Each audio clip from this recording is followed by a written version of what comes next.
In this video, I'm going to share 17 things that I know now that if I knew in my 20s would have changed my life. If you focus for just 6 months, you can change your life forever. And with the bull run coming just around the corner, it is literally the best time to start. For those of you who don't know me, I used to be a teacher making $50,000 a year. And I just knew that I wanted something more for my life. If you want to be financially free, I want you guys to know that it's absolutely possible for you too as well. Now you might have to change some things. You just might have to realign your priorities and become more consistent in the things that you're doing. If you follow these 17 tips, I know that you can make it too. The first thing that I want to tell you is something you've heard me say before, and that is if you fail to plan, you plan to fail. But what does that actually mean? I always know where I want to be in the next 3 to 5 years, and I always set goals. So it's simple as, what do you want to be, where do you want to be, and how are you going to get there? Because if you don't have a plan of where you want to be, you only want to be rich, you're probably not going to be very wealthy if you do that, because you don't have actual goals that get you to where you want to be. And if you don't know where you want to be, you should start thinking about that before you start setting your goals. Because if you don't know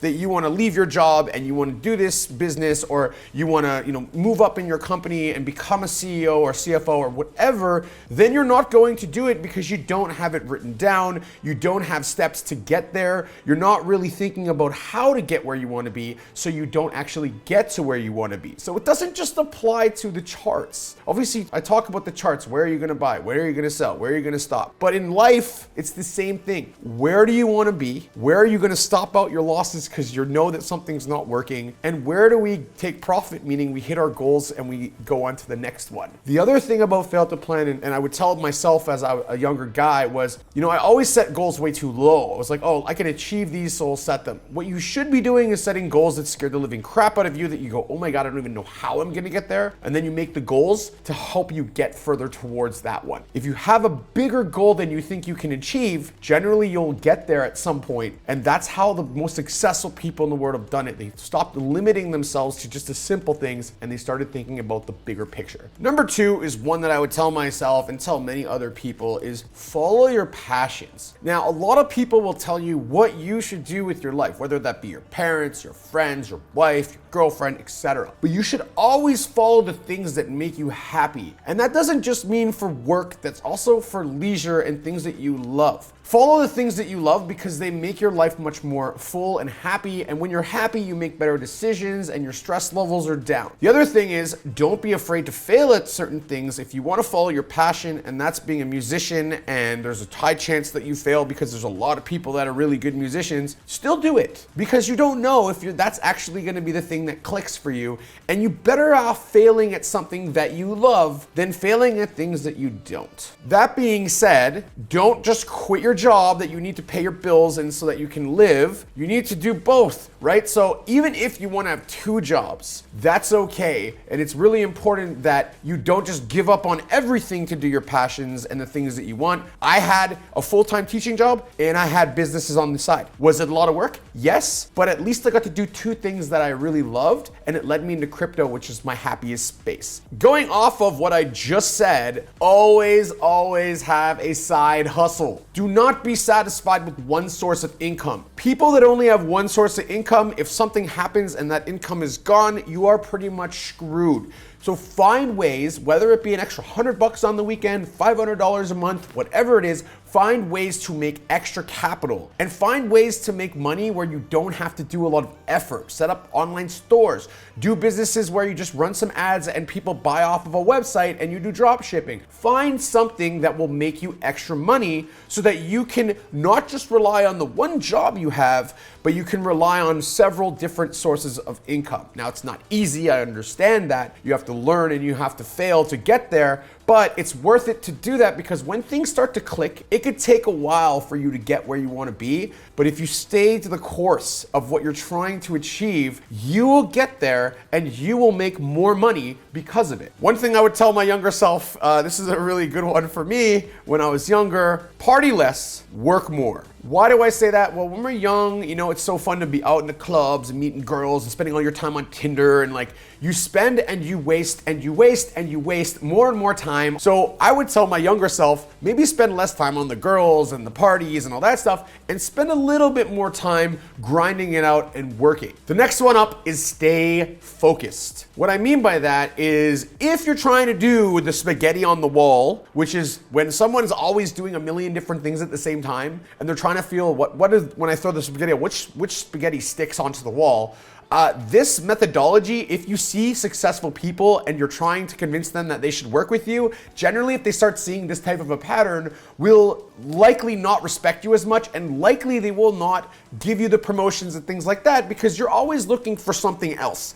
What you should be doing is finding that passion, finding that work that you enjoy, things that you want to learn more about, and staying focused and actually grinding and putting all your effort and time into one thing, maybe two, but never do 3 or 4 or 5 or 6 things because you end up spreading yourself thin, you end up doing a poor job, and everyone will notice. Even if you don't think they notice, they do. I notice it all the time when I work with someone and they're doing 7 different things at once, and I can feel like nothing that they're doing is actually great. It's all average, and average people do not move up in the world. They stay average, they stay the NPC. You don't want to be that person. You want to put extra time, extra care into everything you do, especially if you run a business. If you lack on anything in a business when you're trying to get it to be successful, your chances of it being successful are about 5%. Actually, in reality, most businesses are only successful 5% of the time and last 5 years in any industry. So how do you get to be in that 5% that lasts? Focus, attention, and not wavering in your efforts and your passion. This is one I would tell myself to do and also not to do in some situations. But do some things that you do not like and you are not good at. Now, I know some people say, well, why would you do these things? The simple answer is this. People are greedy. People like to take advantage of people that don't understand something. So if you don't understand anything about something and you don't know what you don't know, you bring your car to the shop and you don't understand what an alternator is or whatever, and they're like, you need to change all this stuff, and they will just change stuff that already works because they know that you don't know. And you're not gonna ask anyone, you're just gonna say, okay, the car mechanic understands. So that's just one example. It could be in literally anything, but always know what you don't know, so enough of it, and learn it and take the time, even if you don't like it, because learning those things will save you from losing a lot of money and a lot of people freaking scamming you and doing stuff against you that you don't even really know actively. So it just happens and you're like, man, these things cost me a lot of money. These are the things that will always save you time, will save you money, and be able to have capital to do other things in life. This is one which can be a hit and miss, but I'm gonna give you guys a reason why this is important. Do not trust people with your money. Now, if they're a regulated broker and they have a long track record and you don't know how to trade and you don't know how to do investing properly, and they're like, hey, you can make 10% a year,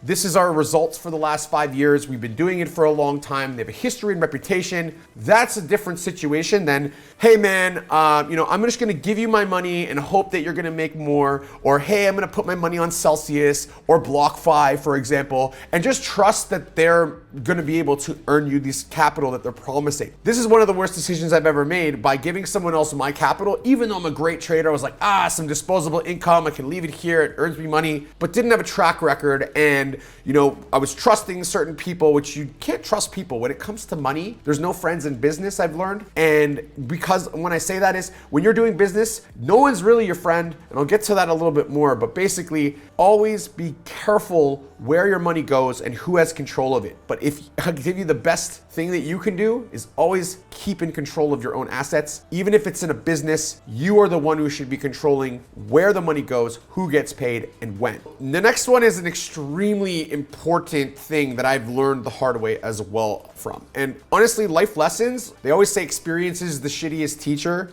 but it's also the best one at the same time. It's an oxymoron. Because, until you make mistakes, you don't really learn from them. So I can tell you all these lessons and you may not really get on top of them, but here's one that I've learned the hard way. If you ever get into a business, and you have a partner, and your partner is doing the work and you're the one supplying the capital, do not let them be your partner. Partners should always have skin in the game because people in general are greedy.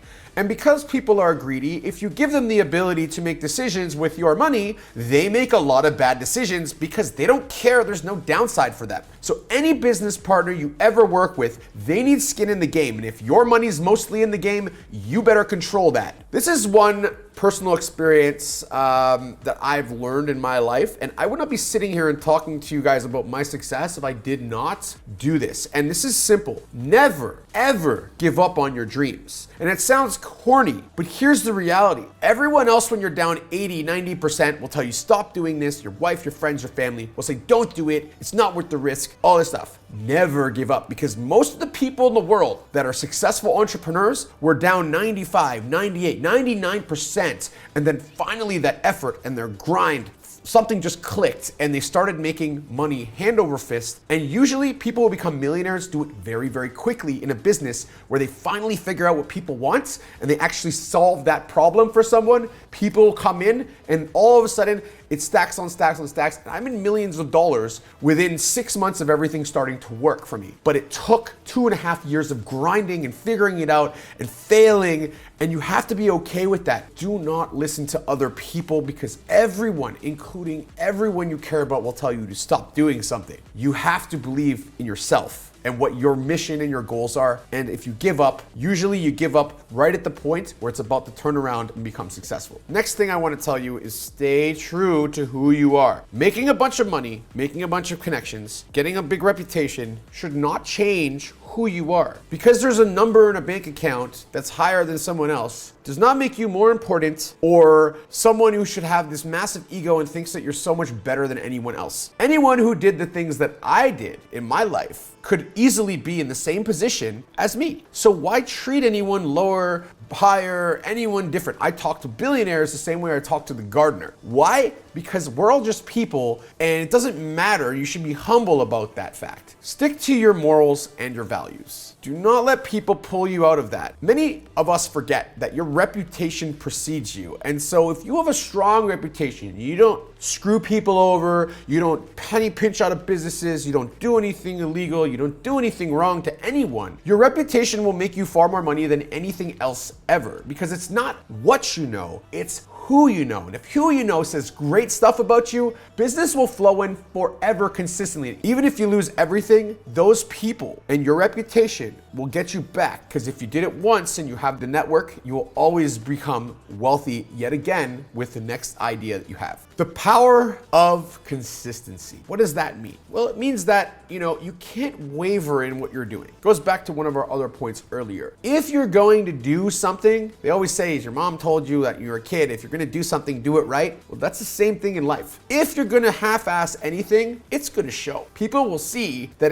you're not really putting all your effort in. They won't trust you the same way, and they'll kind of feel like you're a wishy-washy character. If you're consistent, for example, you go to the gym 1 day a week or 2 days a week, you're really not going to affect your body the way you want going into the gym. You're trying to be a bodybuilder, you're definitely not going to get any results. But if you're consistently in the gym 5 days a week, taking your 2 days off, eating your protein powder, eating well, drinking enough water, getting enough sleep, you're going to see the results. But if you waver on any of those factors, you will literally not get to the results that you're looking for, because your body will not respond the same way. In a business, it's exactly the same. If you don't do your accounting and you don't take care of your clients and you don't answer your messages and you don't pick up your phone, those things are going to destroy your business. So being consistent, people always say to me, Coach, you literally answer us so fast. Like, we know you're so busy. How come you do that? And I tell them, because people respect that. They're like, they know that I'm busy. They know that I don't have a lot of time. But for some reason, I can always get back to them. And if they call me, I pick up the phone.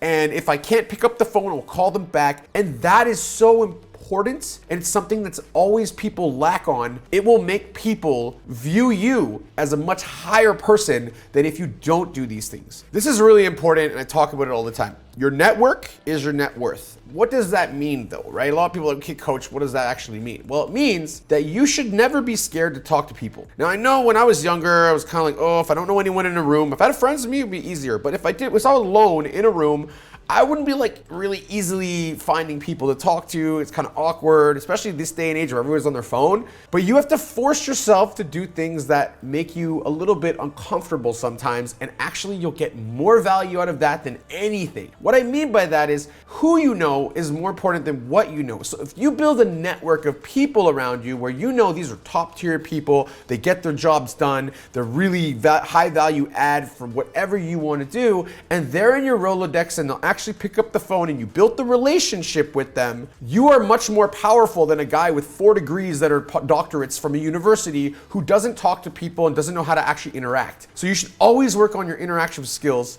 because relationships equal a lot more power than money. Because anyone can make money, but who you know will actually propel you to heights that you didn't think you could expect or see in your lifetime. Hey guys, I want to tell you something your parents probably told you before. Life is not fair. We all see it every day. We see people from different countries, from different areas of the world. They may not have what you have, or you may not have what those other people have. Life isn't fair. But what can you do about it? We've talked about a lot of those lessons above. I think that it's really important that you understand that and that you accept it. Because if you sit there going, oh, I mean, it's not fair. Oh, it's horrible. Guess what's going to happen to you? You're going to be left behind. You're going to not give yourself the opportunities. If you always stay in a victim mentality, your chances of being successful degrade immensely. How you become successful is being positive energy, giving energy, not taking it from other people, and always being someone who understands that it may not be fair, but you can make it fair. You can be on the other side of it not being fair if you put the time and effort into it. Take some smart risks. What does that mean? Risk reward. I mean, I'm a trader, so that's really easy for you guys to understand, but let's look at it in like a regular life situation. Say I work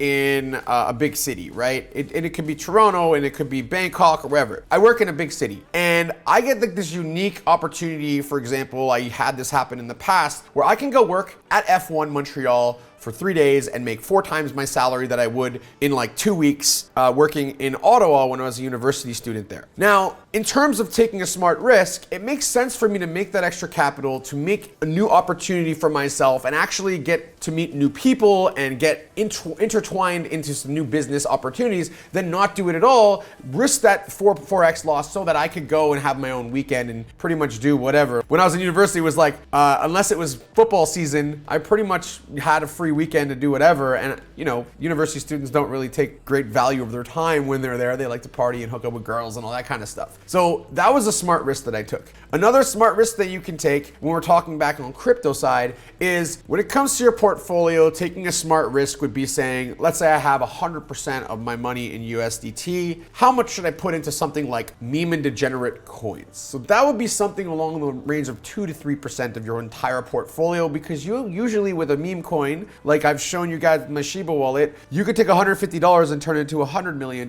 with the right meme coin. So a small amount of your portfolio is more than enough in a meme coin, and that's a smart risk. But also, how do you know it's a smart risk? Who is the team? What do you see? Who's talking about it? How much hype is there? So if you look into all of those factors, then you know, okay, well, there's a lot of hype, there's a lot of influencers talking about it, there's big names behind it, there's wallets from deployers that like did other really successful meme coins, so the developers are really good. Then I know, okay, I should try this one, versus like going into everything and having half of them being scams, which mainly they are, rug pulls, etc. You can decrease those chances of the negative side by taking that smart intuition and research and using that to take a small percent of your portfolio and see what will happen with those higher risk assets. Talk is cheap. No one ever listens to what you say. And if they do, well, they're probably not going to be happy most of the time unless they look into what have you done. They always say success is the greatest revenge, and the only way to prove that you're really successful is for people to see your track record. If you're someone who says, I'm the best trader in the world, like most people on crypto Twitter do, but they won't show a track record of their actual trades and their success, then how do you believe they're actually successful traders? Now, I've made that mistake before by trusting someone blindly, and it absolutely destroyed me, even though they had fake audits and all that that stuff, I didn't know 100%. I didn't see it myself. So the best way to know if someone really is successful or really doing what they say is to see their track record, go back and see what have they actually done so that they were successful versus just trusting them. Trust me, bro. Successful people aren't special. The only difference between them and people who aren't successful is that 99% of them never gave up. Use these 17 tips to get exactly where you want to be in your life. Start right now, make a list of the things that you want in your life, and take the small action steps starting right now.